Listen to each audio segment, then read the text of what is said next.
ভারতে একটি ঐতিহ্য আছে যে ভোক্তা অধিকারের জন্য বিবেচনা শুরু হয়েছিল বৈদিক যুগে। ভোক্তা আন্দোলন হলো একটি সংগঠিত সামাজিক আন্দোলনের মাধ্যমে ভোক্তা সুরক্ষা প্রচারের একটি প্রচেষ্টা। ভোক্তা আন্দোলনগুলি সাধারণত স্বাস্থ্য ও নিরাপত্তার মান বৃদ্ধি ও বিজ্ঞাপনের পণ্য সম্পর্কে সৎ তথ্য এবং রাজনৈতিক সংস্থাগুলিতে ভোক্তাদের প্রতিনিধিত্বের পক্ষে সমর্থন করা। মূলত ব্যবসায়ী সম্প্রদায়ের উদাসীনতার কারণেই ভোগবাদের প্রয়োজনীয়তা দেখা দিয়েছে। ভোক্তা অধিকার হলো যে কোনো পণ্য বা পরিষেবার গুণমান, পরিমাণ, বিশুদ্ধতা, মূল্য এবং মান সম্পর্কে ভালোভাবে অবহিত হওয়ার অধিকার।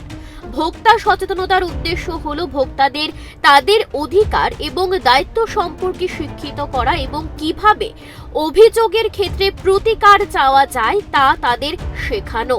ভোক্তারা দাবি করেন যে ভোক্তার শিক্ষার অভাব এবং তাদের নিষ্ক্রিয়তা ভোক্তাদের উদাসীন করে তোলে। দেশের সিংহভাগ গ্রাহকরা জানে না ভোক্তা আদালতের অস্তিত্ব সম্পর্কে, পাশাপাশি কিভাবে তারা তাদের অভিযোগ নিয়ে যাবে। এই লক্ষ্যকে সামনে রেখে শনিবার এমবিবি বিশ্ববিদ্যালয় পরিসরে ভোক্তাদের অধিকার সম্বন্ধে সচেতনতা বৃদ্ধির লক্ষ্যে আয়োজিত এক সচেতনতামূলক কর্মসূচির আয়োজন করা হয়।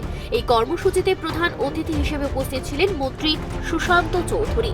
তিনি ভোক্তা সচেতনতা বৃদ্ধির লক্ষ্যে বিভিন্ন তথ্য তুলে ধরেন। পাশাপাশি ত্রিপুরার পর্যটন শিল্পকে বিশ্বের এবং দেশের মানচিত্রে তুলে ধরার জন্য সৌরভ গাঙ্গুলিকে দায়িত্ব দেওয়া হয়েছে বলে জানান মন্ত্রী সুশান্ত চৌধুরী।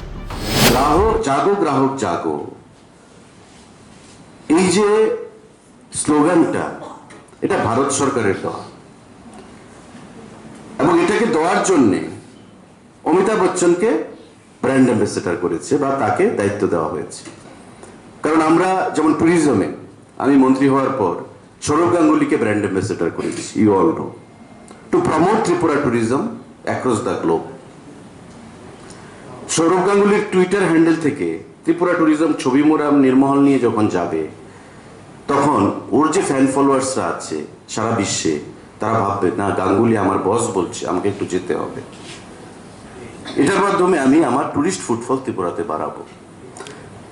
তেমন ব্র্যান্ড অ্যাম্বাসেডর হিসেবে অমিতাভ বচ্চনকে ভারত সরকার করেছিল জাগো গ্রাহক জাগো, যাতে ভোক্তারা, কনজিউমাররা কোথাও যাতে প্রতারিত না হয়। আমরা যাতে খাস বাংলায়, মানে আমরা যাতে চলতি ভাষায় বলি ঠকানো, ঠকিয়েছে আমাকে। প্রতিদিন বিভিন্নভাবে গ্রাহকরা নিত্য প্রয়োজনীয় সামগ্রী ক্রয় করছেন, আবার কেউ কেউ অনলাইনের মাধ্যমে বিভিন্ন জিনিসপত্রাদি অর্ডার দিয়ে আনছেন। এই উভয় ক্ষেত্রেই দেখা যায় প্রায় সময় গ্রাহকরা বিভিন্নভাবে ঠকছেন বা প্রতারণার শিকার হচ্ছেন। কিন্তু গ্রাহকরা প্রতারণার অভিযোগ দিয়ে ভোক্তা আদালতে যেতে সাহস পান না। আর যদি কোনো গ্রাহক ভোক্তা আদালতে গিয়েও থাকেন, তাহলে ন্যায্য বিচার পেতে কয়েক বছর অতিক্রান্ত হয়ে যায়। এদিনের এই কর্মসূচিতে উপস্থিত ছিলেন ত্রিপুরা হাইকোর্টের বিচারপতি অরিন্দম লোধ, এমবিবি বিশ্ববিদ্যালয়ের ভাইস চ্যান্সেলর সত্যদেব পোদ্দার, খাদ্য দপ্তরের অতিরিক্ত সচিব রেবাল হেমন্ত কুমার, দপ্তরের অধিকর্তা সুমিত লোধ, উচ্চশিক্ষা দপ্তরের অধিকর্তা অনিমেষ দেববর্মা সহ অন্যান্য আধিকারিকগণ। এছাড়াও উপস্থিত ছিলেন বিশ্ববিদ্যালয়ের ছাত্রছাত্রীরা। Bureau report, Times 24।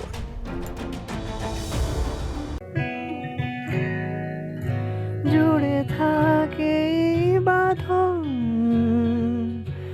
আপনার চেয়েও আপন, জুড়ে থাকে বাঁধন